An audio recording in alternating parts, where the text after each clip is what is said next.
ओ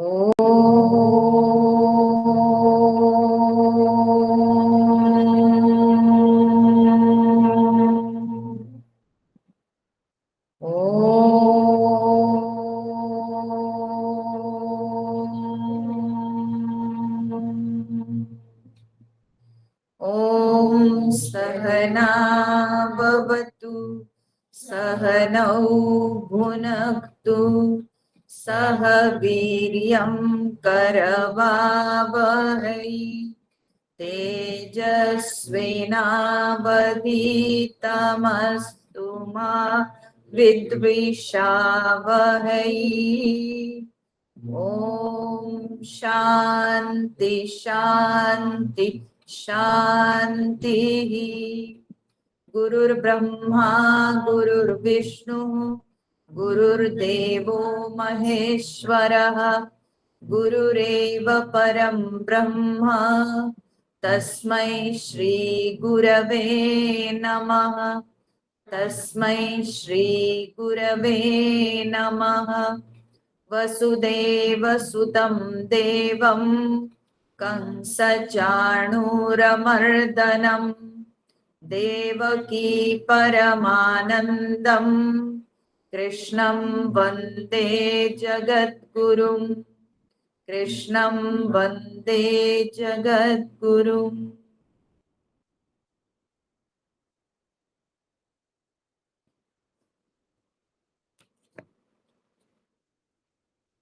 आज हम लोग पाठ करेंगे 26 नंबर श्लोक से। ओम श्री परमात्मने नमः। अथ नवमोऽध्यायः। श्रीभगवानुवाच पत्रं पुष्पं फलं तोयं यो मे भक्त्या प्रयच्छति तदहं भक्त्युपहृतम् अश्नामि प्रयतात्मनः। यत्करोषि यदश्नासि यज्जुहोषि ददासि यत् यत्तपस्यसि कौन्तेय तत्कुरुष्व मदर्पणम्। शुभाशुभफलैरेवम् मोक्षसे कर्मबन्धनैः। संन्यासयोगयुक्तात्मा विमुक्तो मामुपैष्यसि। समोऽहं सर्वभूतेषु न मे द्वेष्योऽस्ति न प्रियः। ये भजन्ति तु मां भक्त्या मयि ते तेषु चाप्यहम्। तो हम लोगों ने देखा अब तक भगवान ने कहा कि मुझे प्रसन्न करने के लिए कोई वस्तु की आवश्यकता नहीं है, कोई विशेष वस्तु की आवश्यकता नहीं है। अति नगण्य अति तुच्छ वस्तु से भी मैं प्रसन्न हो सकता हूं। एक ही उसमें चीज चाहिए जो है कि भक्ति, श्रद्धा। तो अगर तुलसी पत्ता भी कोई चढ़ा दे श्रद्धा के साथ तो मैं प्रसन्न हो जाता। तो श्रद्धा देवी के वाहन अगर तुलसी पत्ता हो जाए, एक फूल हो जाए, इस तुलसी दल पर श्रद्धा सवार होके भगवान तक पहुंच जाए, हमारी श्रद्धा भगवान तक पहुंच जाए तुलसी दल पर सवार होके, एक फूल पे सवार होके, तो भगवान कहता है मैं प्रसन्न हो जाता हूं। यानी चाहिए तो क्या चाहिए ना, श्रद्धा ही चाहिए। हमारी श्रद्धा भगवान तक पहुंचनी है, पहुंचना चाहिए। तो इस श्लोक के द्वारा भगवान ये सूचित करना चाहे कि मुझे कोई विशेष वस्तु की कामना नहीं है, या मेरी प्रसन्नता के लिए कोई विशेष वस्तु की आवश्यकता नहीं। फिर भगवान कोई विशेष कार्य की जरूरत है क्या, कोई विशेष कर्म करें क्या? बोले वो तो धर्म में चाहिए। जब व्यक्ति धर्म अनुष्ठान करता है तो उसको विशेष कर्म करने की जरूरत होती है। तो धर्म कार्य में विशेष प्रकार का आयोजन होता है, विशेष मंत्रों के द्वारा, विशेष द्रव्यों के द्वारा, विशेष तिथि वार नक्षत्र में तब जो कर्म किए जाते हैं वो विशेष कर्म होते हैं। तो धर्म में होता है। तो भगवान कहता है कि मुझे प्रसन्न करने के लिए कोई विशेष कर्म की जरूरत नहीं है। तो फिर भगवान क्या किया जाए? भगवान बोले जैसे तुम रहते हो, तुम जो करते हो, यत करोषि यदश्नासि यत जुहोषि ददासि, तुम जो करते हो, जो खाते हो, जो आहुति देते हो, जो दान देते हो, उसी को मुझे तुम अर्पण करो। कोई विशेष करने की जरूरत नहीं। तो कोई विशेष वस्तु नहीं चाहिए भगवान की प्रसन्नता के लिए, कोई विशेष कर्म नहीं चाहिए भगवान की प्रसन्नता के लिए। ठीक है, तो भक्ति ही केवल चाहिए। ठीक है, एकमात्र भक्ति श्रद्धा चाहिए। और भक्ति भाव से, दैन्य भाव से भगवान को क्या चाहिए कि कुछ भी कर्म करो, दैन्य भाव से विनम्रता पूर्वक भगवान को अर्पण कीजिए। जब हम भगवान को अर्पण करते हैं तो हम कहीं भी रह के, कुछ भी कर्म करके हम भगवान तक पहुंच सकते हैं, हम भगवान को प्रसन्न कर सकते हैं। तो यहाँ पर एक प्रश्न उठ सकता है कि भगवान, तो जो आपको भक्ति करता है तो बस आप उसी पे प्रसन्न होते हो, तो दूसरों पे आप अप्रसन्न रहते हो? भगवान कहते हैं कि मेरे अप्रसन्न होने की तो कोई संभावना नहीं है, मैं वो कर नहीं सकता। क्यों? क्योंकि समोहम सर्वभूतेषु न मे द्वेष्य अस्ति न प्रिय। मैं सब में समान हूं। ठीक है, मैं सब में समान हूं। मेरी समता में कहीं कोई भी प्रकार के अभाव नहीं। ठीक है, मैं सर्वत्र समान हूं। अगर भगवान, हम कहते हैं कि भगवान जो है साधुओं को ग्रहण करते हैं, असाधुओं के साथ भगवान परहेज करते हैं। ठीक है, तो बोले कि भगवान अगर किसी के साथ परहेज करेंगे तो क्या उसको सत्ता लाभ हो सकता है?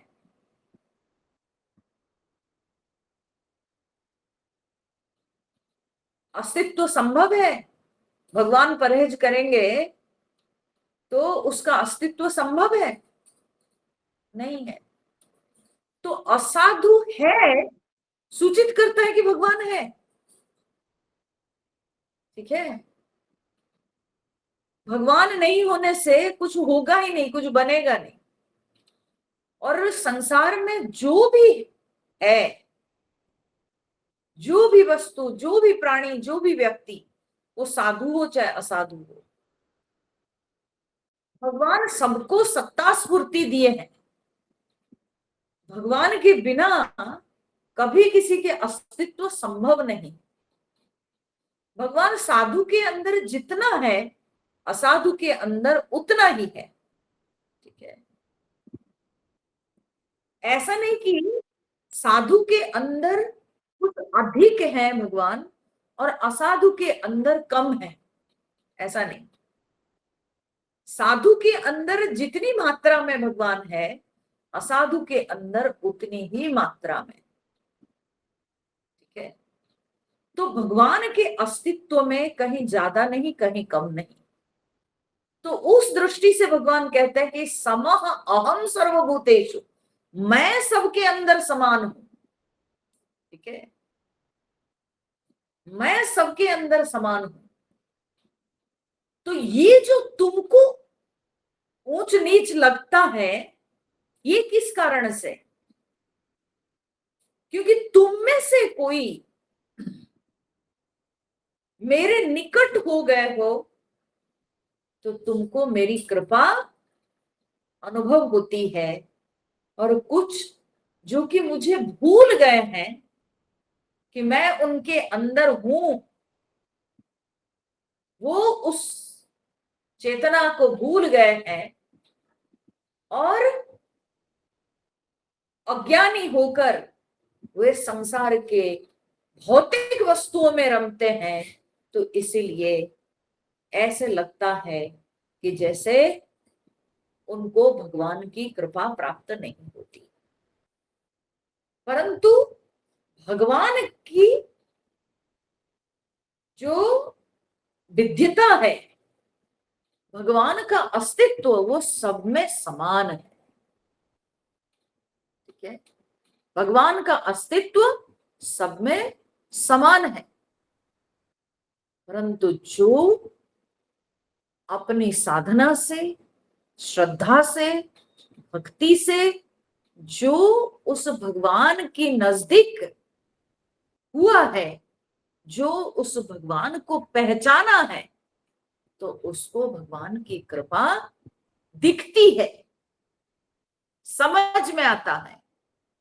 और जिसने साधना नहीं की, श्रद्धा नहीं की, भक्ति नहीं की, उसको भगवान की कृपा समझ में आती ही नहीं।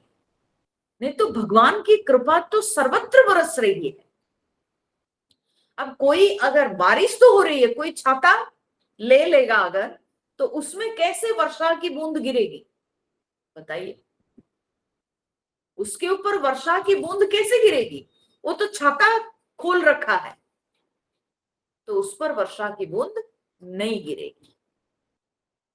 उसी प्रकार से जैसे वो छाता का आवरण हमको वर्षा की बूंद से दूर रखता है, वैसे ही अज्ञान के आवरण हमको भगवान की कृपा से दूर रखता है।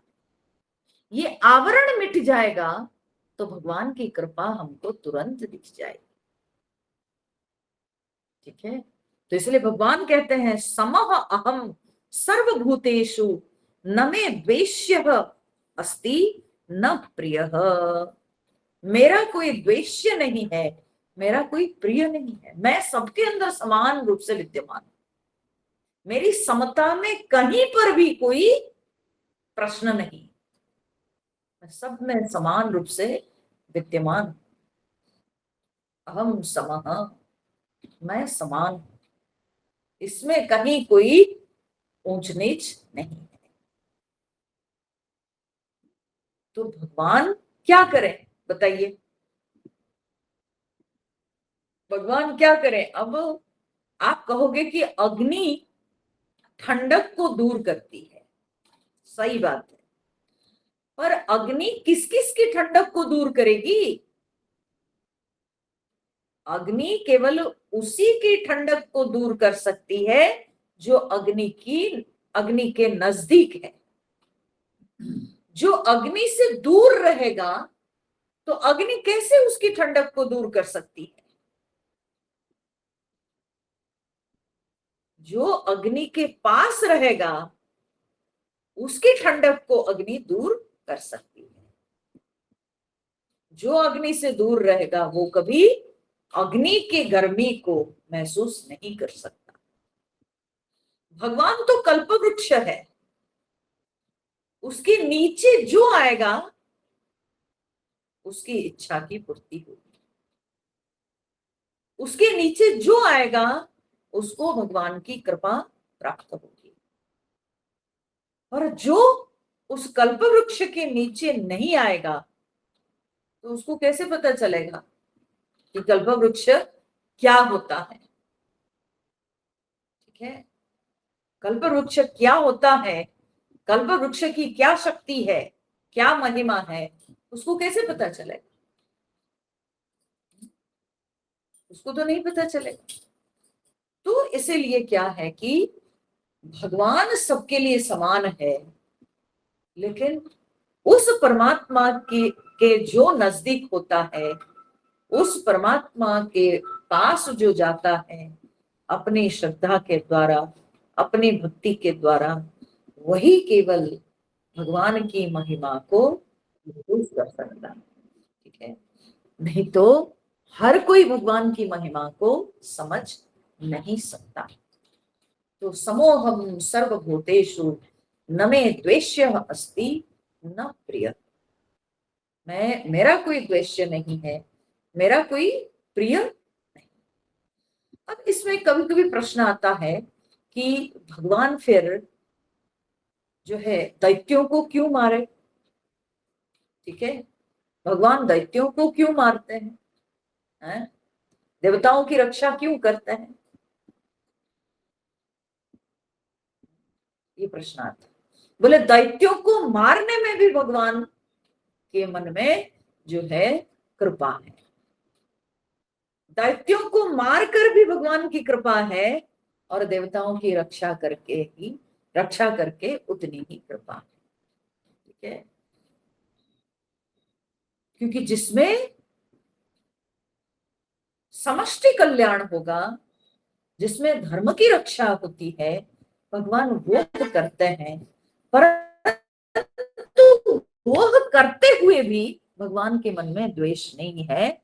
वे इसलिए करते हैं क्योंकि उसमें धर्म की रक्षा होती है। जहां धर्म की हानि होती है वहां भगवान ऐसे दिखाते, ऐसी लीला करते हैं, परंतु उस लीला में भी भगवान की कृपा बरसती है। उस लीला में भी भगवान की उतनी ही कृपा है। ठीक है, भगवान बाली को मार के, रावण को मार के भी उनका कल्याण ही किए हैं। ठीक है, भगवान उनका कल्याण ही किया है। तो न मे द्वेष्य अस्ति न प्रिय। जो भगवान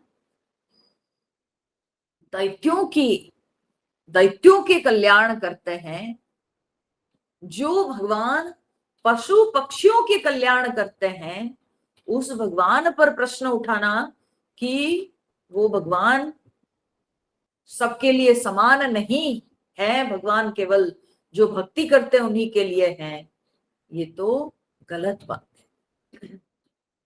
ये तो गलत बात है। भगवान के ऊपर विषमता दोष लगाना ये तो गलत बात है। भगवान विभीषण की रक्षा की, भगवान प्रहलाद की रक्षा की, भगवान बलि से अगर लिए तो बलि को ऐसे दिए कि बलि तो कृत्य हो गए कि उनके द्वारपाल बन के रहे भगवान हमेशा के लिए। तो ये किसको प्राप्त होता है? तो इसलिए भगवान का द्वेष या प्रिय कुछ नहीं, भगवान सबके लिए समान है। समोहम सर्वभूतेषु। तो जो सोचिए, गीध जटायु को भगवान अपनी जटा से सहलाकर, गोद में उनको बिठाकर, अपनी जटाओं से सहलाकर उसके कष्ट का निवारण किए। तो जो गीध का कल्याण कर सकते हैं, जो बंदरों का कल्याण कर सकते हैं, जो शबरी का कल्याण कर सकते हैं, जो दैत्यों का कल्याण कर सकते हैं, तो उस भगवान में फिर कैसे आप कह सकते हैं कि विषमता है? हैं? कौन बचे? सबका तो कल्याण किए भगवान। तो इसलिए भगवान कभी विषम नहीं हो सकता।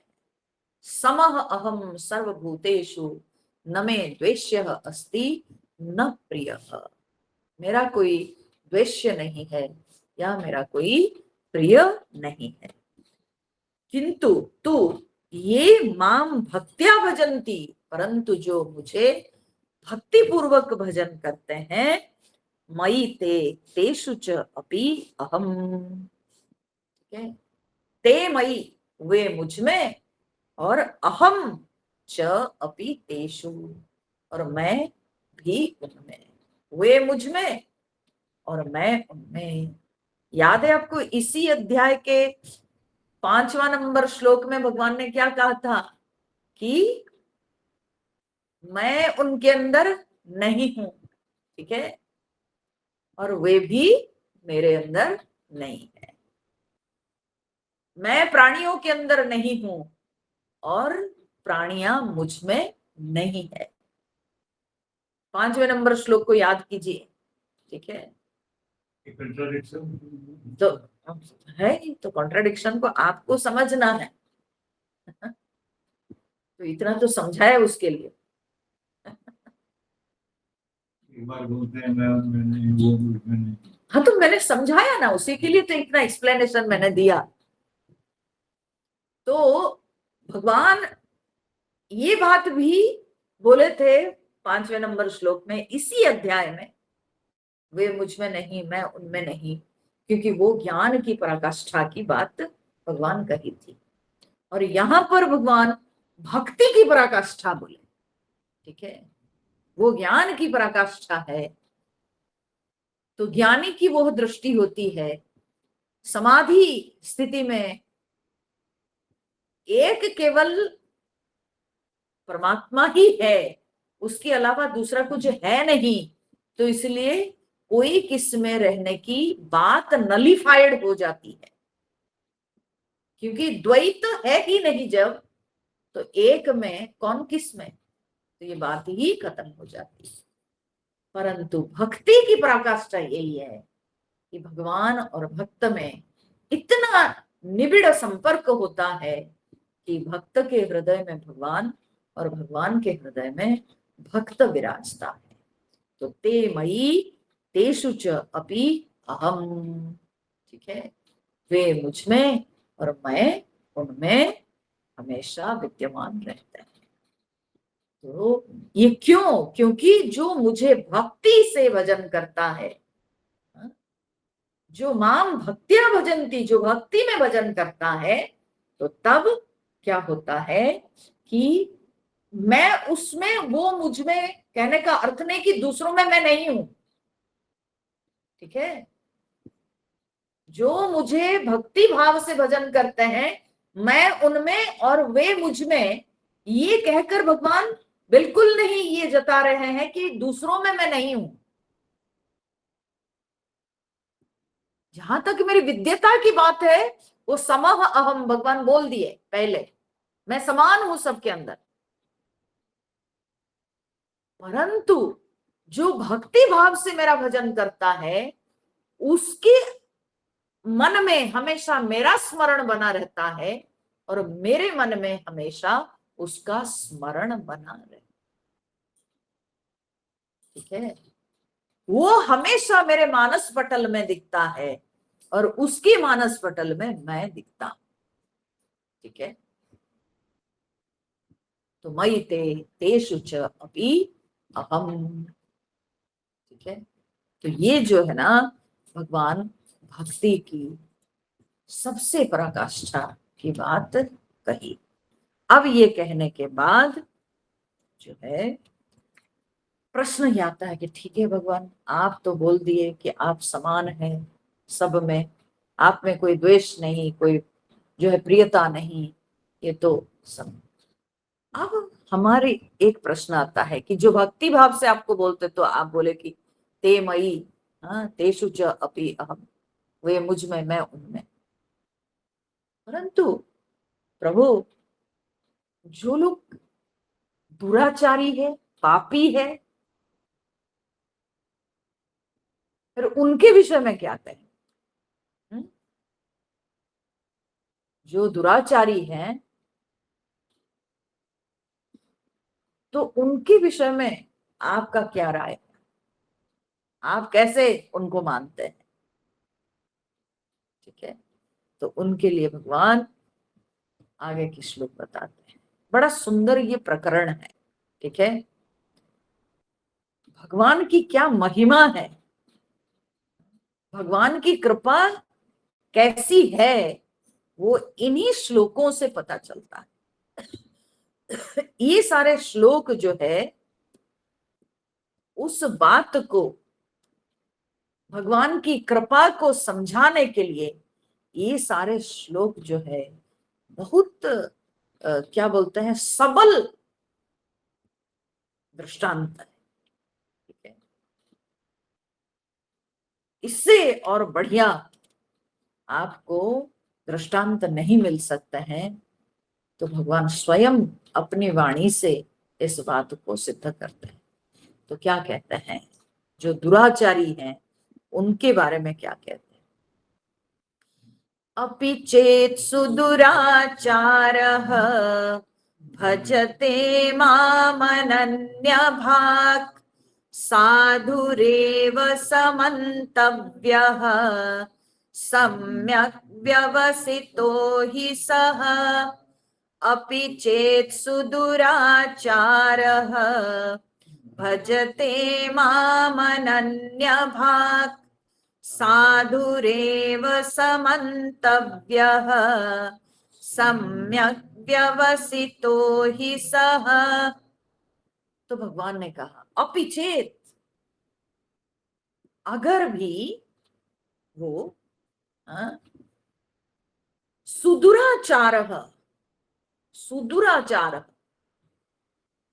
अमर कोश में सु के लिए कहा जाता है। सु का मतलब क्या होता है ना, अतीव, अत्यंत, दुराचार, अर्थात अगर कोई अति दुराचारी है, अतीव दुराचारी, अत्यंत दुराचारी,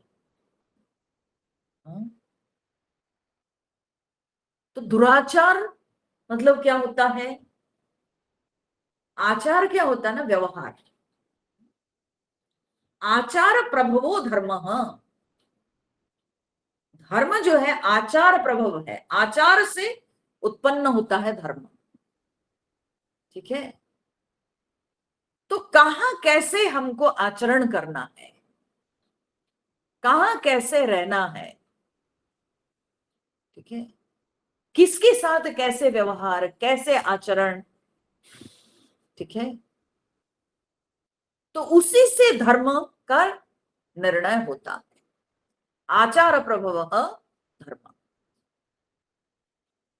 ठीक है, और जो अधर्मी है, बोलते हैं वेदाह न पुनंती, अधर्मियों को तो वेद भी पवित्र नहीं कर पाते हैं। वेद भी नहीं पवित्र कर पाते। तो वेद नहीं पवित्र करते हैं भगवान, तो फिर वे कैसे सुधरेंगे, कैसे उनका कल्याण होगा? वे तो दुराचारी रहे। बोले हाँ, वो दुराचारी रहा है, परंतु भगवान आगे जो है बोले कि उसका कल्याण हो सकता है। कैसे कल्याण होगा? बोले वेद तो उसको पवित्र नहीं कर सकता है, क्योंकि वो वेद को समझ नहीं सकता है। अभी उसकी बुद्धि में इतनी सूक्ष्मता आई नहीं, इतनी तीक्ष्णता नहीं आई है कि वो वेदों को समझ सकता है, उपनिषद के ज्ञान को समझ सकता। ये तीक्ष्णता उसके अंदर आई नहीं, तो फिर कैसे उसका कल्याण होगा? तो भगवान उसके साथ एक, बोले कल्याण होगा, उसके साथ एक क्लॉज जोड़ दी। वो क्या है? बोले भजते माम अनन्य भाग, माम अनन्य भाग भजते। ठीक है, तो वो अनन्य होकर, ठीक है, वो अनन्य होकर मेरा भजन करता है। अब इसका अर्थ ये मत समझना है मैं बता रही हूं कि वो दुराचारी है और भगवान का भजन कर लिया, हो गया, उसका कल्याण हो जाएगा। दुराचारी रहकर वो भजन किया तो वो उसका कल्याण हो जाएगा। बोले नहीं नहीं नहीं, इसका अर्थ ऐसा नहीं। वो दुराचारी था, लेकिन अब वो अनन्य होकर वो भगवान का भजन करता है, अर्थात अब वो भगवान के साथ अनन्य भाव से जुड़ गया। भगवान से वो अन्य भाव नहीं रखता है, भगवान से वो अलग नहीं हो पाता है। अब वो भगवान के साथ चिपक गया। अनन्य भाव का शब्द बड़ा जो है ना, यहाँ पर ये अनन्य भाव का शब्द का वजन है। ठीक है, ये अनन्य भाव को हटा के अगर आप बोलिएगा कि माम भजते अपिचेत सुदुराचार माम भजते, वो अगर दुराचारी है मेरा भजन करता है, बोले नहीं नहीं चलेगा। अनन्य भाग, अनन्य होकर अब वो भगवान से छूटता नहीं, अब वो भगवान से अलग नहीं होता है, अब वो भगवान को छोड़ता नहीं, अब वो भगवान के साथ चिपक गया है। अब वो दुराचार को छोड़ दिया। पहले दुराचार के साथ वो चिपक गया था, पहले वो दुष्कर्म करता था, पहले वो दुष्प्रवृत्तियों के साथ था, दुष्कर्म के साथ था। अब वो दुष्कर्म के साथ नहीं, अब वो भगवान के साथ जो है अनन्य भाव से जुड़ गया है। अब वो भगवान से अलग नहीं हो पाता है, वो भगवान के साथ पूरी तरह से क्या बोलते हैं, उसका मन लवलीन हो गया है। ठीक है, तादात्म्यता भगवान से, तब जाके उसका कल्याण होता है। ये मत कहना कि वो दुराचारी है और मेरा भजन करता है, मेरा भजन करता है और दुराचारी है तब उसका कल्याण होता है। बोले नो, दोनों साथ नहीं जाते हैं। ठीक है, दोनों साथ नहीं जाते हैं। वो दुराचारी था, वो दुराचारी था, परंतु अभी वो अनन्य भाव से भगवान के साथ जुड़ गया है। ठीक है, अनन्य भाव से वो भगवान के साथ जुड़ गया है। माम भजते अनन्य भाव, अनन्य भाव से पूरी तरह से वो भगवान के साथ जुड़ गया। तब भगवान कहते हैं साधुरेव समन्तव्य सम्यक व्यवसितो भी स।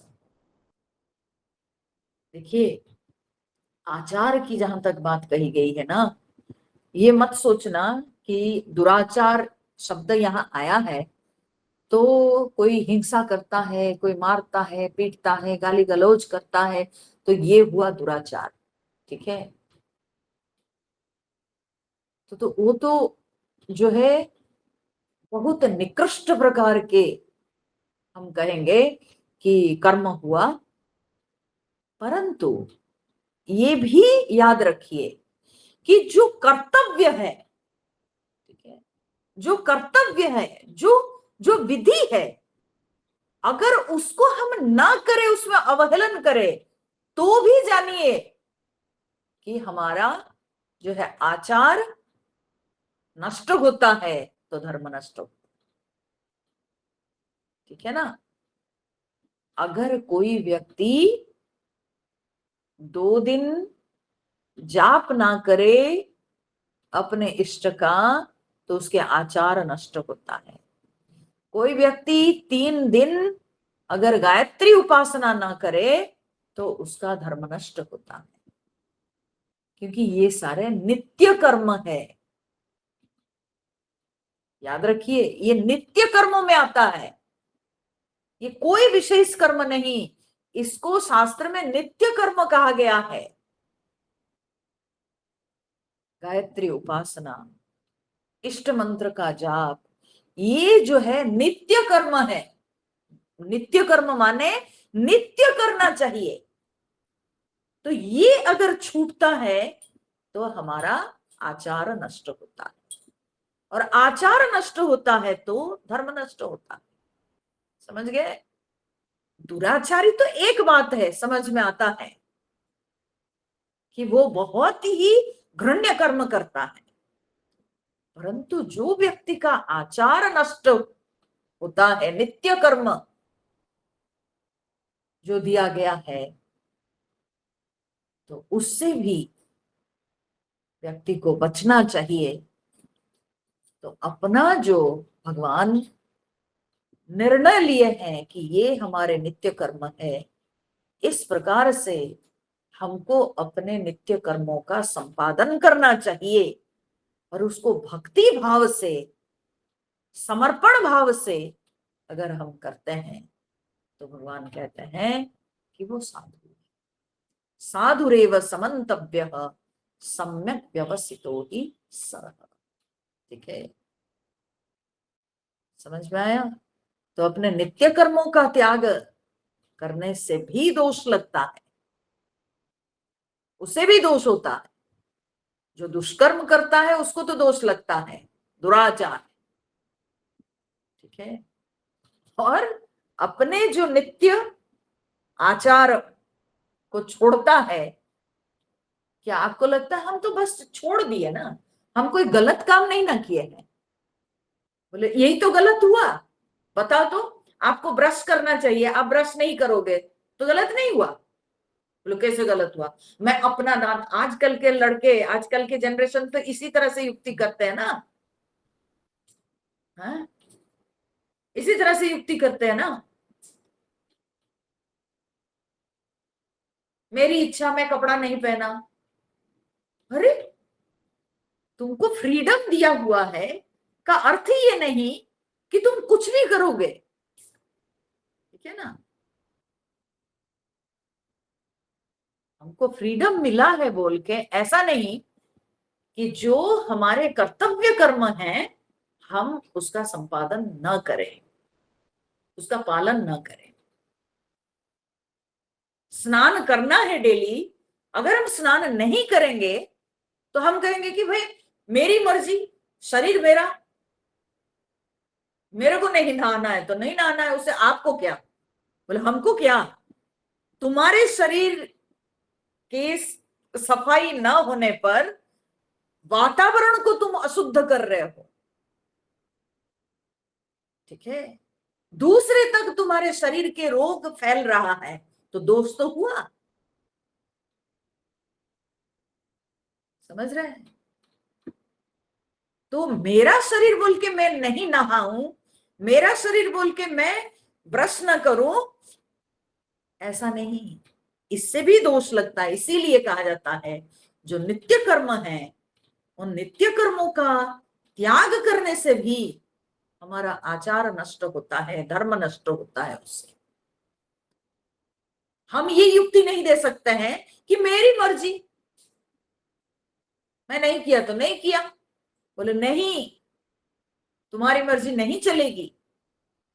इसमें भी शास्त्र बोल दिया है कि दोष लगेगा, प्रत्यवाय दोष उसको कहते हैं। तो इसलिए नित्य कर्म जो है उसको भी करना है। तो भगवान कहते हैं जिसने अपने आचारों का त्याग किया, अवहेलन किया, हाँ, उसका भी कल्याण होता है। और जो दुष्कर्म करता है, दुराचार करता है, उसका भी कल्याण होता है। अपिचेत सुदुराचार भजते माम अनन्य भाव। अगर वो अनन्य भाव से मेरा भजन करता है, वो अनन्य होकर मेरा भजन करता है, तो भगवान कहते हैं सह ही सम्यक व्यवसित साधु एव सह मंतव्य। हाँ? क्योंकि सह सम्यक व्यवसित, क्योंकि वो सम्यक रूप से व्यवसित, व्यवसित मतलब क्या है? निश्चयवान।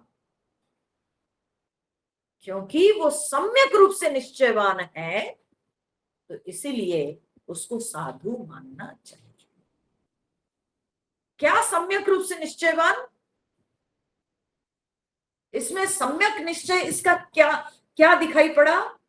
बोले पहले वो दुराचारी था और अभी अगर उसमें निश्चय नहीं होता तो क्या वो अनन्य भाव से भगवान के साथ जुड़ता? ये उसका निश्चय है कि मैं आज से अपने सारे दुष्कर्म दुष्प्रवृत्तियों को छोड़ रहा हूं और मैं भगवान का हो गया। अब मैं भगवान की शरण में हूं, अब मैं सब छोड़ा। ठीक है। और जब तक जीवन है तब तक हम भगवान का भजन करेंगे और इसी में हमको जो होना है होगा, नहीं होना है नहीं होगा, लेकिन हम अब भगवान के चरणों को छोड़ेंगे, भगवान की सेवा को छोड़ेंगे। यही उसका सम्यक निश्चय है, उसकी अनन्यता, ये उसके निश्चय है। तो भगवान कहते हैं क्योंकि वो दृढ़ निश्चय है, क्योंकि वो सम्यक प्रकार से निश्चयवान है, तो इसीलिए साधु एवं समंतव्य, सह साधु एवं मंतव्य, उसको साधु मानना चाहिए। हाँ? देखो साधु भी एक साधारण व्यक्ति है, समझ लीजिए। ठीक है। साधु भी एक साधारण व्यक्ति है, वह भी किसी परिवार में जन्म लेता है, वह भी कोई माता के गर्भ से जन्म लेता है, वो भी जो है परिवार के नियम कानून में बड़ा होता है। परंतु क्या ऐसी उसमें विशेषता है, क्या उसके अंदर विलक्षण चीज है जिसके चलते वो साधु कहलाता है, साधारण से वो साधु कहलाता है? उसके निश्चय और कुछ नहीं, उसका निश्चय। ठीक है। वो दुनिया के सामने झुकता नहीं, वो संसार के सामने संबंधों के सामने झुका नहीं, वो निश्चयवान हो गया कि मुझे भगवान की शरण में जाना है। बस यही चीज उसको साधारण से असाधारण बना देता है, साधारण से साधु बना देता है। ठीक है ना? नहीं तो वो भी एक साधारण व्यक्ति था, लेकिन साधारण से वो साधु बना कब? जब उसका निश्चय दृढ़ होता है। तो भगवान बोले वो चाहे कोई भी हो, जब साधारण व्यक्ति था तब वो कितने झूठ सच गलत सही कितने कुछ किया होगा, अब उससे पूछो मत, क्योंकि अब वो दृढ़ निश्चय हो गया है कि भगवान के चरणों में ही मेरा कल्याण है, भगवान के आश्रय में मुझे रहना है, क्योंकि इसी में ही मेरी सद्गति है। बस इसको छोड़ के वो और कुछ नहीं देखता।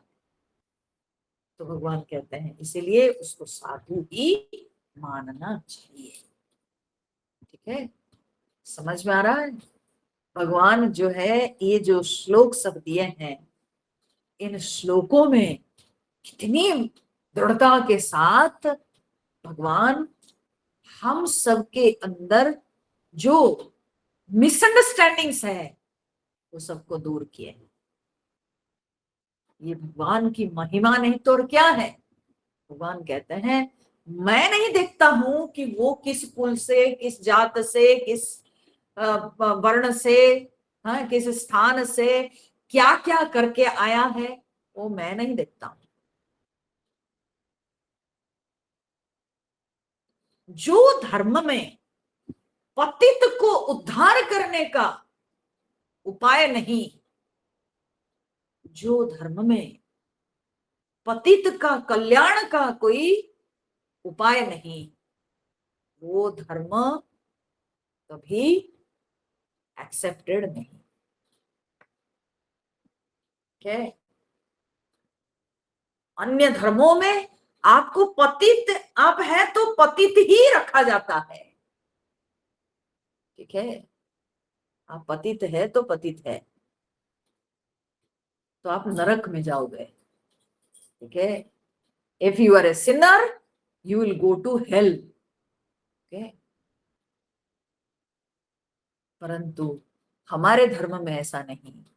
हमारा धर्म कहता है आप पतित थे, परंतु आप अगर इस जन्म में भगवान की शरण ले लिए तो फिर साधुरेव सः मंतव्य, उसको साधु मानना चाहिए।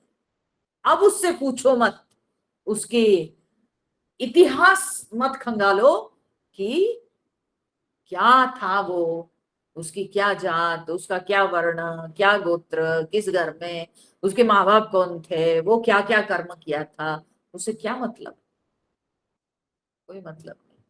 भगवान बोले जब मैं ग्रहण कर लिया तो कर लिया, खत्म बात। इसलिए भगवान संसार वासियों की सीख के लिए बोलते, जब मैं बोल दिया अब तुम इस बात को मान लो। साधु एव सः मंतव्य, उसको साधु मानना चाहिए। अब वो साधारण नहीं है, अब वो असाधारण बन चुका है। ठीक है, हाँ, ये कितनी सुंदर बात है ना। भक्ति में ना क्या है कि भगवान का अनुग्रह चलता है। हाँ? धर्म में व्यक्ति का अपना कर्म चलता है। धर्म में आप अपने कर्म से भगवान को बुलाओगे, परंतु भक्ति में भगवान आ जाते हैं। भक्ति में भगवान का अनुग्रह महत्वपूर्ण है।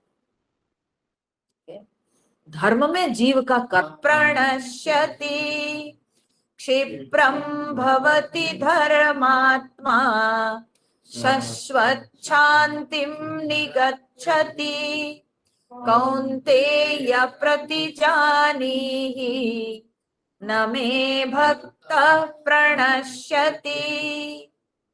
तो भगवान कह रहे हैं क्षिप्रम भवति धर्मात्मा, अब वो दुराचारी नहीं रहता है अर्जुन, वो बहुत जल्दी माने बोले बस पलक झपकाने जितना समय लगता है। क्षिप्रम भवति धर्मात्मा, बहुत जल्दी वो, तुरंत वो धर्मात्मा हो जाता है। क्षिप्रम भवति धर्मात्मा शाश्वत शांतिम निगच्छति, और वो शाश्वत शांतिम माने शाश्वत शांति, चिरंतन शांति को वो प्राप्त करता है। तो पहले क्या उसके जीवन में शांति नहीं थी? बोले कैसे शांति? दुष्कर्म दुष्प्रवृत्ति में कभी शांति होती है? जो दुराचार करेगा उसके जीवन में कभी शांति रहेगी? तो पहले तो वो दुराचारी था, तो दुराचारी के जीवन में कभी सुख शांति नहीं हो सकती। परंतु जब वो धर्मात्मा बन जाता है तो शाश्वत शांति निगच्छति, अब वो चिरंतन शांति को प्राप्त करता है। ठीक है, नित्य शांति माने अब उसकी शांति कभी खोएगी नहीं, अभी उसकी शांति कभी नष्ट नहीं होगी, जाएगी नहीं, हमेशा वो शांति में रहता। क्यों? क्योंकि जहां भगवान है वहीं शांति है। ठीक है, और उसके हृदय में तो नित्य निरंतर भगवान है, भक्ति भाव में वो रमने लगा, तो अब उसकी शांति थोड़ी नष्ट होगी। तो इसलिए शाश्वत शांति को वो प्राप्त करता है। शाश्वत शांति निगच्छति। फिर भगवान कहते हैं कि कौन्तेय प्रतिजानीहि न मे भक्त प्रणश्यति। यहां तो भगवान जो है प्रतिज्ञा कर ली। ठीक है, यहां तो भगवान एकदम अपना डिक्लेरेशन सुना दिए, हे कौन्तेय प्रतिजानीहि, प्रतिजानी ही मतलब तुम निश्चित रूप से जानो, प्रतिजानी ही तुम निश्चित जानो इस बात को। क्या निश्चित जानो? न मे भक्त प्रणश्यति, मेरा भक्त का कभी नाश नहीं होता है। ठीक है, मेरा भक्त का कभी नाश नहीं होता। ये नाश क्या चीज है भगवान, हम समझ नहीं पा रहे। नाश क्या होता है? बोले अरे नाश होता है जब निकृष्ट योनि में कोई जाता है, निम्न योनियों में जाना, यही जो है नाश माना जाता है। बदतर स्थिति में जाना ये नाश कहलाता है। जन्म तो होगा, लेकिन अगर निम्न योनि में जन्म होगा तो उसको नाश कहा जाता है।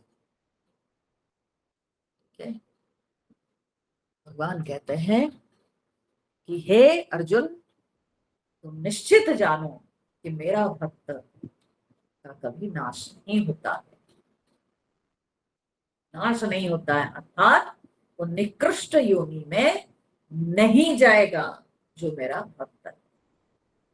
तो बोले वो जो दुराचार सब किया था, बोले उससे तुमको क्या? बोले भगवान उसके सारे दुराचार को आप भूल गए? बोले हाँ, उससे तुमको क्या? वो इतने सारे जो गंदे कर्म सब किया था, किया था तो किया था, पर अभी उसकी भक्ति भारी पड़ गई, उसके उन दुष्कर्मों पर भक्ति भारी पड़ गई। तो अभी जब वो अनन्य भाव से भगवान को पुकारता है, अनन्य भाव से जब वो भगवान की शरण में जाता है, तो भगवान बोले ये भक्ति भारी पड़ जाती है, तो इसीलिए उसके सारे जो दुष्कर्म के परिणाम वो सब दूर हो जाते हैं, नष्ट हो जाते हैं। भगवान बोले मैं ग्रहण कर लेता हूं, और मैं जब किसी का ग्रहण करता हूं तो फिर मैं उसको कभी छोड़ता नहीं, मैं उसको गिरने नहीं देता हूं। इसलिए न मे भक्तः प्रणश्यति, उसका नाश नहीं होता है, उसका पतन नहीं होता है, वो गिरता नहीं, अधोगति से वो बच जाता है, बल्कि उसकी प्रगति होती है। कौन्तेय प्रतिजानी, ये तुम निश्चित जानो अर्जुन, मैं जो कह रहा हूं उसको मैं करता हूं। मेरे वचन तो मैं असत्य होने नहीं देता हूं, जो मैं वचन देता हूं मैं उसका पालन करता हूं, मैं उसको करके दिखाता हूं। इसलिए तुम निश्चित जानो, प्रति जाने। अच्छा, ये एक अर्थ है। ठीक है, प्रति मतलब यहां पर निश्चित, जानी ही, निश्चित जानो, तो ये सुनिश्चित बात है, ये एक अर्थ है। दूसरा एक अर्थ यह भी है, यहाँ पर थोड़े विद्वान लोग जो है ना ट्विस्ट करके बताते हैं, तो उसमें थोड़ा और रस आ जाता है। ठीक है, तो प्रति उपसर्ग है, ये जानी ही जो आया ये ज्ञान धातु से। ठीक है, लोट लकार के मध्यम पुरुष में आता है जानी ही। ठीक है, ज्ञान धातु के, तो प्रति जोड़ ज्ञान, धातु तो ज्ञान है ना, लेकिन जब मध्यम पुरुष में है तो यानी तुम करो। तो किसको बोल रहे हैं भगवान? अर्जुन को बोल रहे हैं, कौन्तेय प्रतिजानी ही, हे अर्जुन तुम प्रतिज्ञा करो। हैं, मैं प्रतिज्ञा करूं? तो वैसे ही तो शब्द है, जो लोग व्याकरण को समझते होंगे तो वे लोग इसको बहुत अच्छा से समझ लेंगे। ठीक है, तो तुम प्रतिज्ञा करो। क्यों भगवान मैं प्रतिज्ञा करूं? इसलिए कि क्या है ना अर्जुन, मैं कई बार मैया यशोदा के सामने प्रतिज्ञा की कि मैं बिल्कुल अब गोपियों के माखन चुराऊंगा नहीं, लेकिन क्या करूं, मजबूर हो गया। ठीक है, रोज प्रतिज्ञा करता था लेकिन प्रतिज्ञा तोड़ता था, तो मेरी प्रतिज्ञा झूठी हो गई। ठीक है, मेरी प्रतिज्ञा झूठी हो गई, अब कोई मुझे विश्वास नहीं करेगा। ठीक है, और आगे भी तुम्हारे लिए भी प्रतिज्ञा तोड़ने वाला हूं। अभी तो भगवान गीता सुना रहे हैं, अभी महाभारत युद्ध हुआ नहीं। जब युद्ध होगा अर्जुन के लिए, भगवान तो पहले क्या बोल के सारथी बने थे, अस्त्र शस्त्र छूऊंगा नहीं। जब लड़ाई होगी, जब भीष्म पितामह पूरा उतारू हो जाएंगे, है ना, अर्जुन को मारने के लिए, तब भगवान जो है रथ के पहिया लेकर के मारने को दौड़ेंगे। ठीक है ना, तो जब आप हाथ में कुछ भी लेकर के किसी पे आक्रमण करने के लिए दौड़ते हो तो उसको अस्त्र शस्त्र माना जाएगा। ठीक है, तो भगवान प्रतिज्ञा किए हैं कि मैं अस्त्र शस्त्र छूऊंगा नहीं, और अर्जुन को बचाने के लिए भगवान अपनी प्रतिज्ञा फिर आगे तोड़ने वाले हैं। ठीक है, बचपन से तो तोड़ते आए हैं, गोपियों को बोल के आए थे कि मैं आऊंगा, अब तक कभी नहीं लौटे ब्रज में। ठीक है ना, अब बूढ़े हो गए भगवान। जब भगवान ब्रज छोड़े थे तो गोपियों को कह के आए थे कि मैं आऊंगा, लेकिन क्या भगवान लौटे? नहीं लौटे। यशोदा जी के सामने बचपन में रोज प्रतिज्ञा लेते थे, रखे प्रतिज्ञा नहीं, रोज रोज तोड़ते थे। क्या? तो इसीलिए भगवान तो अपनी प्रतिज्ञा तोड़ने में माहिर है, तो भगवान की प्रतिज्ञा को हो सकता है कोई ना माने। इसलिए भगवान बोलते देखो अर्जुन, तुम बड़ा प्रसिद्ध हो इस मामले में, तुम जो प्रतिज्ञा लेते हो वो करते हो, तुम जो निर्णय लेते हो तुम करते हो, इसलिए तुम प्रतिज्ञा लो। हाँ, तुम प्रतिज्ञा लो। क्या मैं लूंगा भगवान, बताओ? तुम प्रतिज्ञा लो कि मेरा भक्त का कभी नाश नहीं होता। बोले मैं प्रतिज्ञा लूंगा आपके भक्त का नाश नहीं होगा, ये कैसी बात है? बोले क्या है ना, तुम प्रतिज्ञा लो, और भक्त की प्रतिज्ञा रखने के लिए भले मैं अपनी प्रतिज्ञा तोड़ देता हूं, पर भक्त की प्रतिज्ञा को रखने के लिए मैं तो एकदम मजबूर हो जाता हूं। ठीक है, इसलिए तुम प्रतिज्ञा लो अर्जुन। कौन्तेय प्रतिजानीहि, तुम प्रतिज्ञा लो, न मे भक्तः प्रणश्यति, मेरा भक्त का नाश नहीं।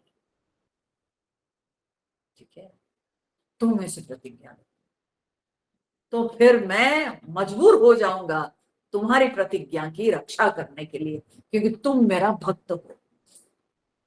अब जब तुम कह दिया तो हम तो उसको करेक्ट करके ही दिखाएंगे। ठीक है ना, तो ऐसा भी अर्थ हो सकता है, प्रति जानी ही मैंने प्रतिज्ञा, और वो मध्यम पुरुष में है, जानी ही। ठीक है ना,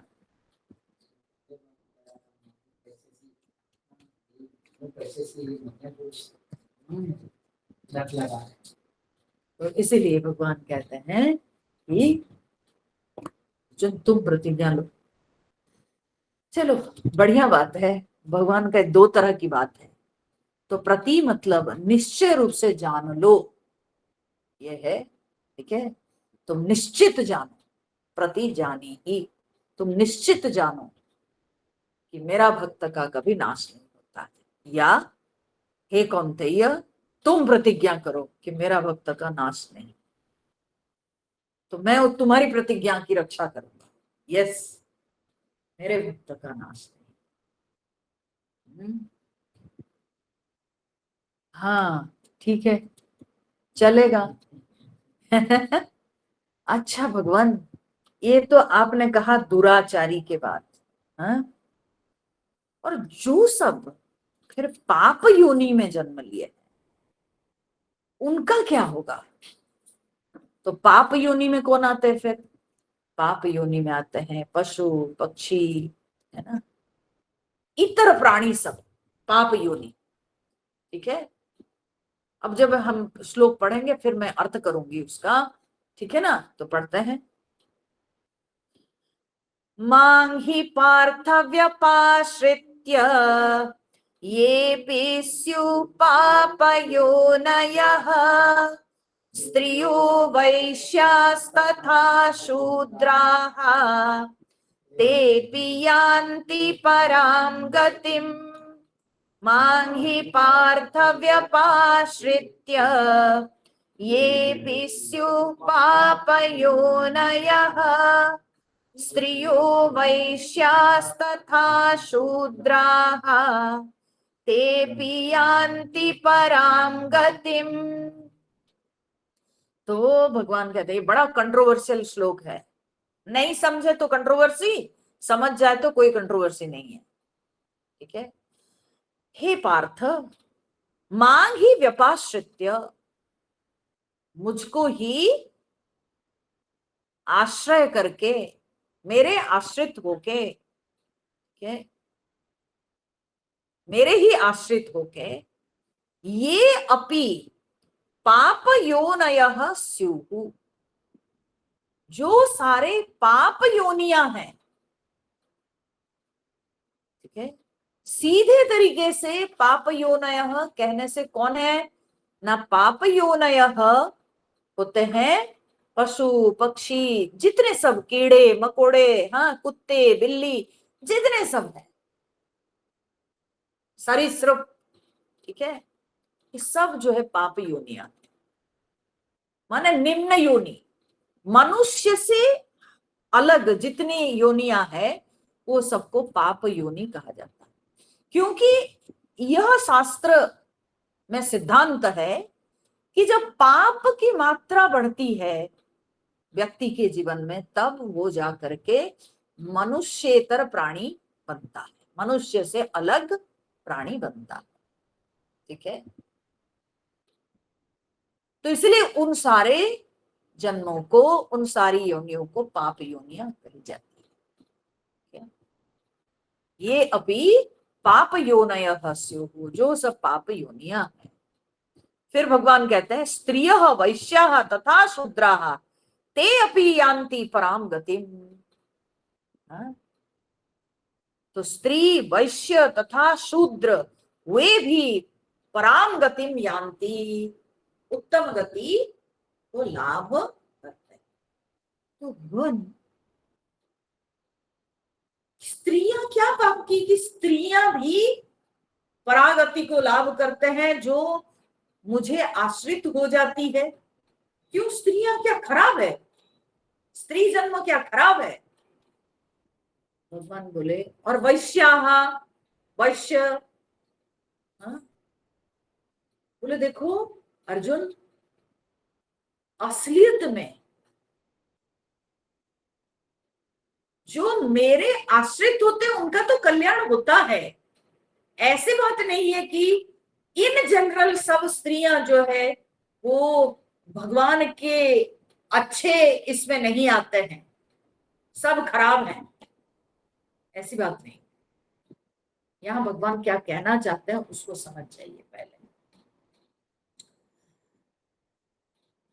ये कहा जाता है कि ये जो पाप योनयः, ये सारे शब्दों के साथ जाएगा।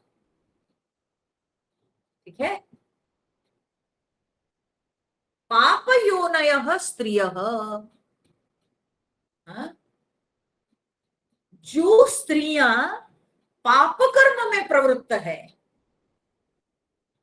स्त्री जन्म तो मिला लेकिन बड़े पाप कर्म में लिप्त है, जैसे पिंगला वेश्या।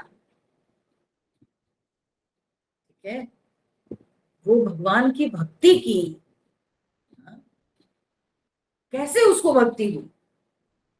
पिंगला वेश्या में भक्ति भाव कैसे जागृत हुई? नित्य प्रतिदिन वो अपने जो पुरुष उसके पास आते थे उनके वो इंतजार करती थी। रोज रोज उसके द्वार पे जो पुरुष आते थे वो जो है अपनी सेवा देती थी। रोज परपुरुष की वो जो है प्रतीक्षा करती रहती थी। एक दिन की बात है कि वो प्रतीक्षा करती रह गई। रात बीत गई, प्रातः होने को लगा, कोई भी पुरुष आया नहीं, उसके दरवाजा खटखटाया नहीं। ये बैठी रह गई रात भर। रात भर बैठने के बाद जब प्रातः होने को है तब उसके मन में एक विचार आया कि मैं रोज दूसरे पुरुषों की प्रतीक्षा करती रहती हूँ। जितनी प्रतीक्षा मैं दूसरे पुरुषों के लिए करती हूँ, जितनी सेवा मैं दूसरे पुरुषों की करती हूँ, उतनी प्रतीक्षा सेवा अगर हम भगवान के लिए कर लेते, आज भगवान यहाँ खड़े हो जाते मेरे दरवाजे पे। तो जब ये भावना उसके अंदर आ गई, बस उस दिन से वो पर पुरुषों की सेवा छोड़ दी, वो परम पुरुष की सेवा करने लगी। तो इसी को कहते हैं जो पूर्व श्लोक में सम्यक व्यवस्थित, दृढ़ निश्चयवान। केवल भावना का इधर नहीं तो उधर, समझ रहे हैं? हेयरलाइन डिफरेंस है। भावना इधर रही तो गिरे संसार में, भावना उस तरफ हो गई तो बस कल्याण ही कल्याण। तो पिंगला वेश्या जो कि कितने पता नहीं कितने पुरुषों के साथ उसका देह संसर्ग हुआ था, लेकिन उसका भी कल्याण हो गया, उसका भी कल्याण हो गया। वो कुब्जा भागवत में आता है, ठीक है? वो भगवान को देखी, भगवान के सुंदर रूप के प्रति वो आकर्षित हुई और वो भगवान को अतिथि रूप से निमंत्रण की कि आप मेरे घर आना, मैं आपकी सेवा करना चाहती हूँ, ठीक है? लेकिन उसके अंदर भगवान के प्रति आकर्षण था, उसके मन में काम भावना थी। लेकिन वो काम भावना से किसको चाहिए? वो परम पुरुष को चाहिए, वो परमात्मा को चाहिए। तो जब वो परमात्मा को चाहिए तो उसका कल्याण हो गया। भगवान उसको भी समय दिए और एक ही बार समय देके भगवान उसके मन को सुधार दिए और भगवान उसका भी कल्याण किया। तो इसीलिए यहां पर भगवान असलियत में वही बात कहना चाहते हैं, नहीं कि भगवान सारे स्त्रियों को जो है रख दिए निम्न कोटि में कि स्त्रियः अपि, स्त्रियां भी, क्यों भगवान बोले स्त्रियां भी? क्या स्त्रियां खराब है? वैश्याः अपि, क्या वैश्य लोग खराब है? शूद्रः अपि, क्या शूद्र खराब है?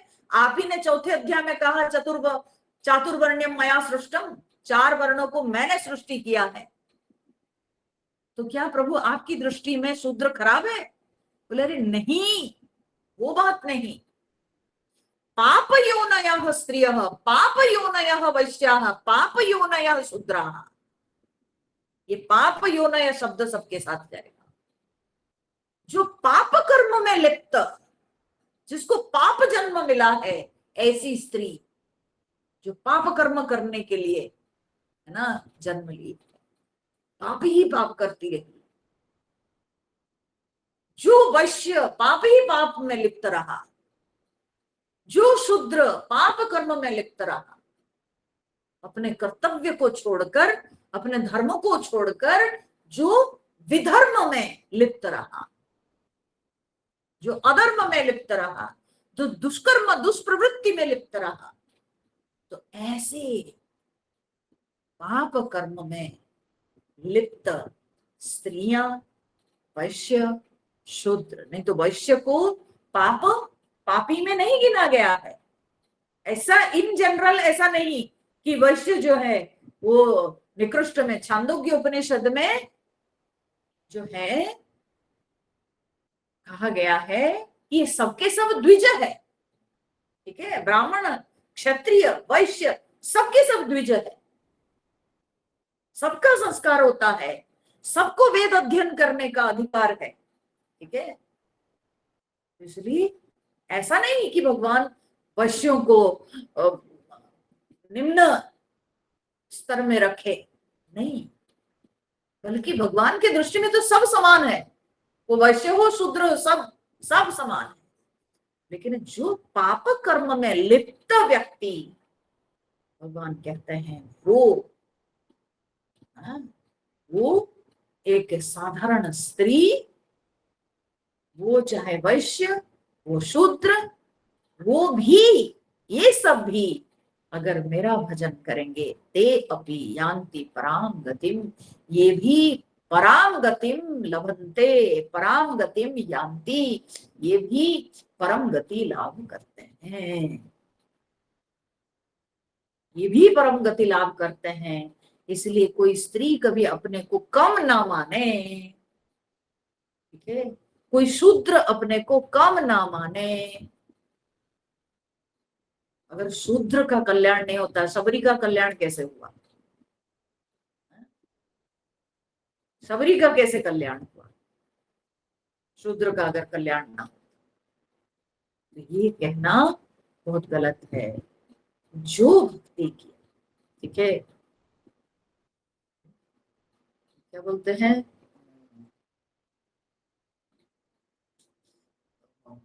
उनका नाम नहीं याद आता।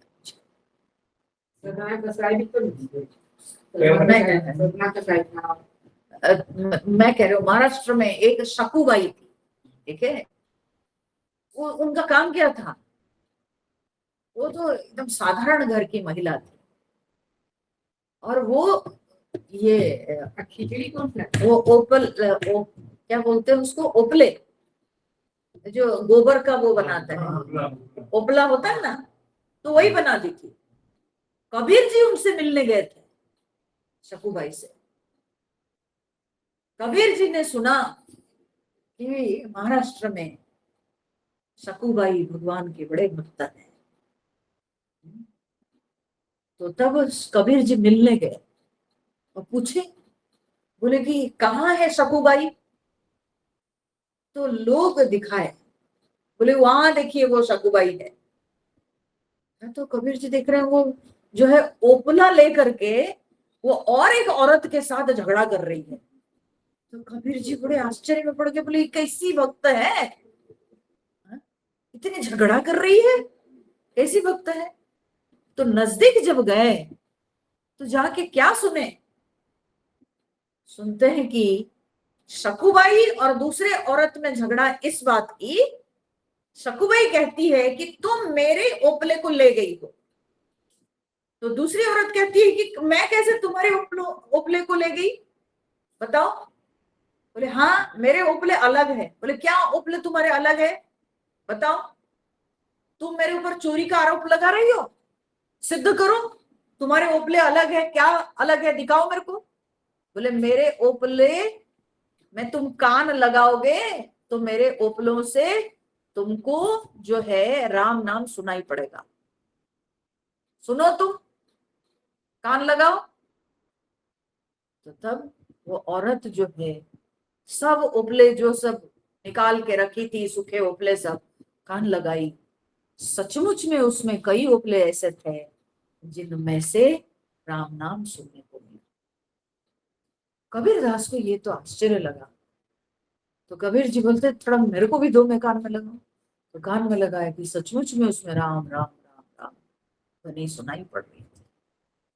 धन्य है शकुबाई, क्या भक्ति है, तुम्हारे हृदय से वो भक्ति के रस बहकर तुम्हारे ओपलों में आ गए, है ना? तो वो कौन सा बहुत बड़ा जो है ना अच्छे संस्कारवान थी, ठीक है, गोपियां कौन से अच्छे संस्कार वाली थी, उनके काम कौन से बहुत बड़े अच्छे कर्म सब थे। गाय गोबर के साथ तो रहती थी दिन भर, कौन सी शिक्षा दीक्षा थी उनके पास। लेकिन कभी कल्याण हुआ तो स्त्रियः वैश्याः तथा शूद्रा, वो स्त्री हो, वैश्य हो, शूद्र हो, पाप योनयः, भगवान कहते हैं अगर वो पाप कर्म किए होंगे, वो पाप योनि के माने जाएंगे, तो भी अगर वे मेरी शरण में आते हैं, मेरा भजन करते हैं, ते अपि यान्ति पराम गतिम, वे भी परागति लाभ।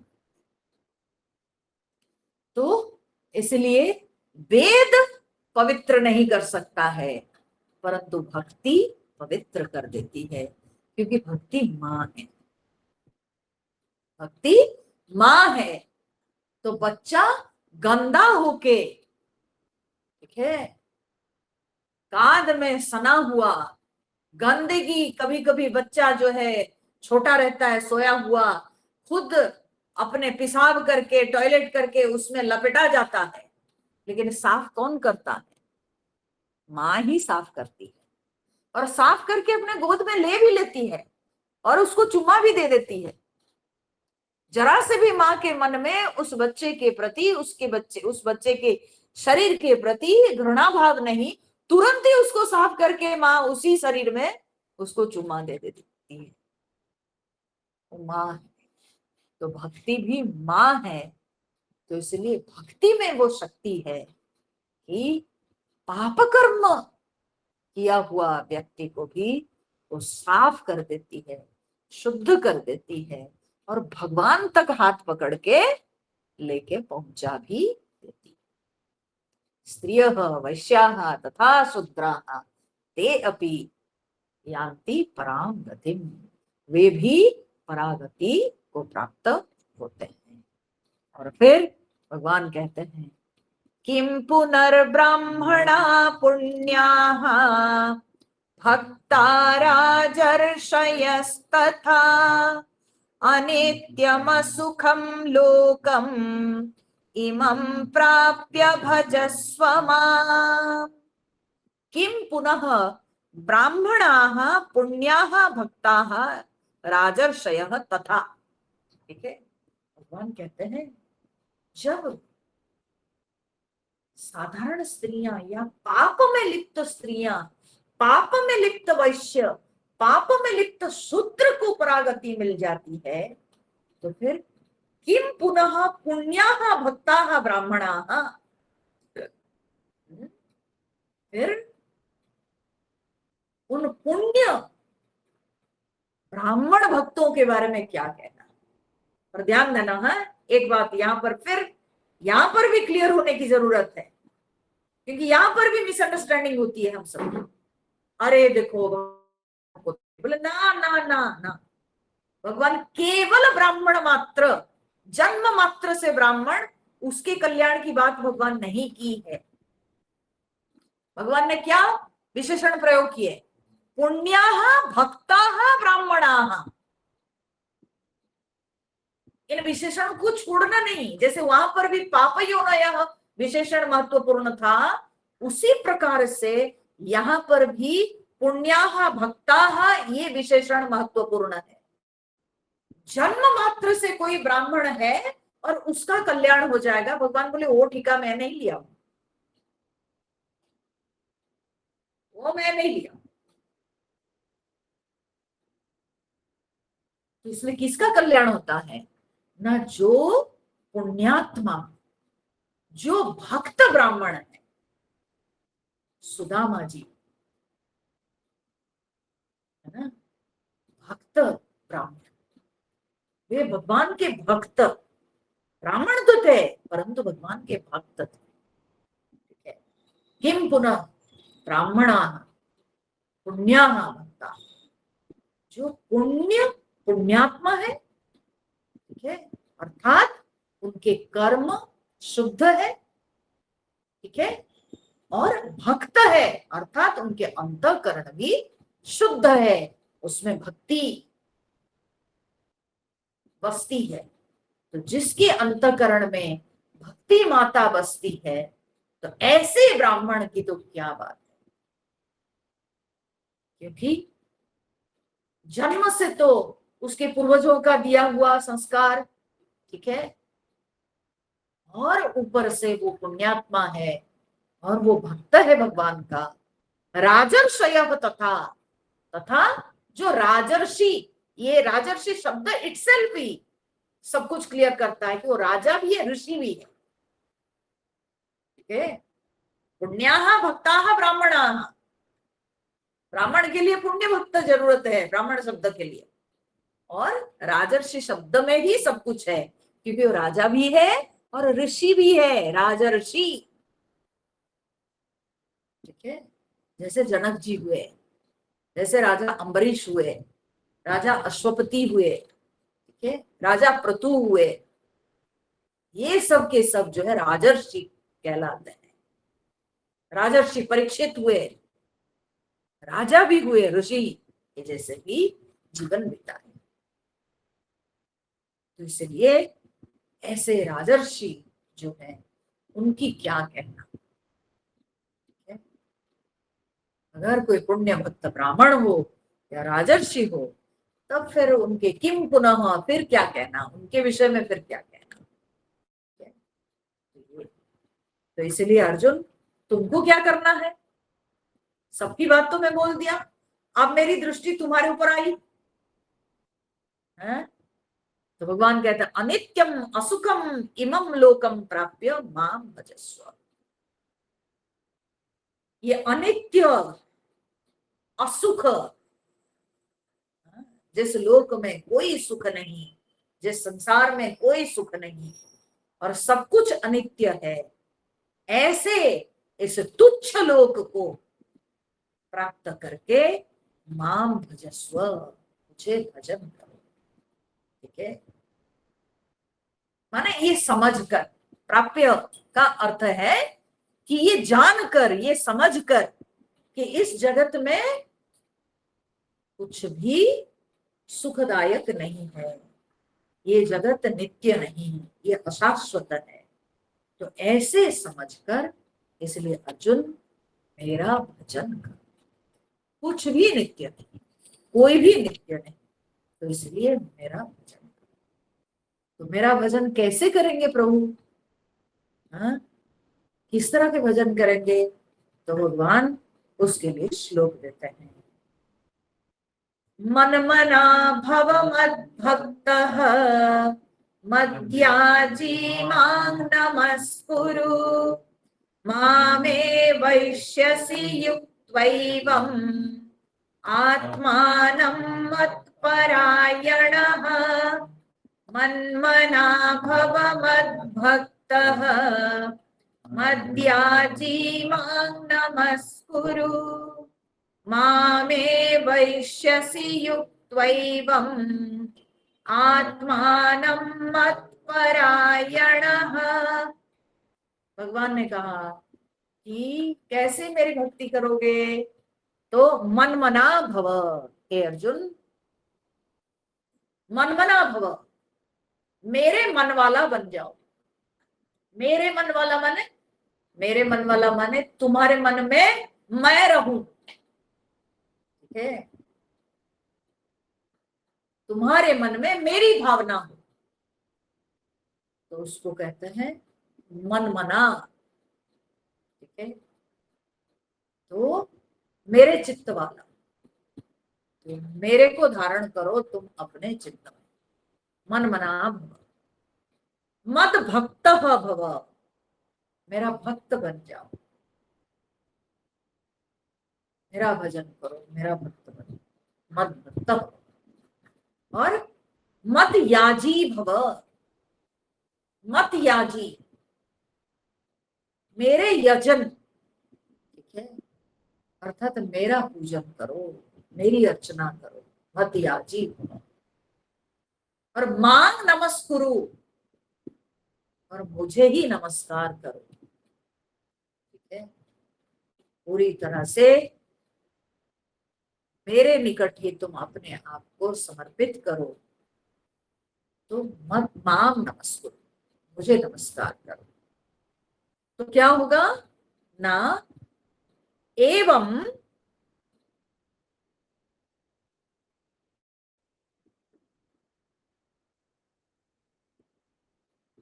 अच्छा मत परायण, अर्थात मेरे परायण हो जाओ। ठीक है, मत परायण भव, मेरे परायण हो जाओ। परायण का अर्थ क्या होता है? परायण का अर्थ होता है पर जोड़ अयन। अयन माने क्या है? गति, रास्ता। ठीक है, तो जब भगवान ही मेरे पर माने श्रेष्ठ, भगवान ही मेरी श्रेष्ठ गति है, भगवान ही मेरा गंतव्य है, भगवान ही मेरी गति है, ये मानना, तो उस व्यक्ति को कहते हैं भगवत परायण। और भगवान कहते हैं मत परायण, मेरा परायण हो जाओ, मेरे परायण हो जाओ। ठीक है, तो तब क्या होगा न, एवं आत्मानम युक्त्वा, इस तरह से अपने आप को जोड़कर, माम एव एष्यसि, तुम मुझे ही प्राप्त कर लोगे, तुम मेरे तक पहुंच जाओगे, इसमें कोई संदेह है। तो इस तरह से भक्ति की जाती है, भगवान ही मेरी परम गति है, भगवान के सामने सर्वदा झुकना, नमस्कार माने झुकना। ठीक है? और भगवान के पूजन यजन करना और अपने चित्त में सदा भगवान को स्मरण करना, इस तरह से भगवान का भक्त होते हैं। और ऐसे जो भक्त होता है, एवं युक्त्वा, इस तरह से जुड़कर, माम एव इष्यसि, तो मुझे प्राप्त कर लो। तो यही भगवान का अर्जुन को आदेश है ना। ये तो अर्जुन के लिए है, मनमना भव, है ना, सब अर्जुन के लिए है, ये पूरा डायरेक्टली पूरा अर्जुन के लिए। तो अर्जुन के लिए है, तो हम अपने आप को अर्जुन बना ले। ठीक है, तो हम अपने आप को अर्जुन बना ले, अर्जुन के स्थान पर हम अपने को रख दे, तो हो जाएगा, अपना भी कल्याण हो जाएगा। तो इस प्रकार से ये अध्याय की परिसमाप्ति हुई। फिर इसके बाद 10वां अध्याय शुरू होगा, जो कि बड़ा पवित्र अध्याय है, विभूति योग। ठीक है, अगले सप्ताह नया अध्याय हम लोग शुरू करेंगे। ओम तत्सदिति श्रीमद्भगवद्गीतासु उपनिषत्सु ब्रह्म विद्यायां योगशास्त्रे श्रीकृष्णार्जुन संवादे राजविद्या राजगुह्य योगो नाम नवमोऽध्यायः। सर्वधर्मान् परित्यज्य मामेकं शरणं व्रज, अहं त्वा सर्वपापेभ्यः मोक्षयिष्यामि मा शुचः, मोक्षयिष्यामि मा शुचः। हरिः ओम्। ओम पूर्णमदः पूर्णमिदं पूर्णात् पूर्णमुदच्यते, पूर्णस्य पूर्णमादाय पूर्णमेवावशिष्यते। ओम शांति शांति शांतिः। हरिः ओम। श्री गुरुभ्यो नमः। हरिः ओम।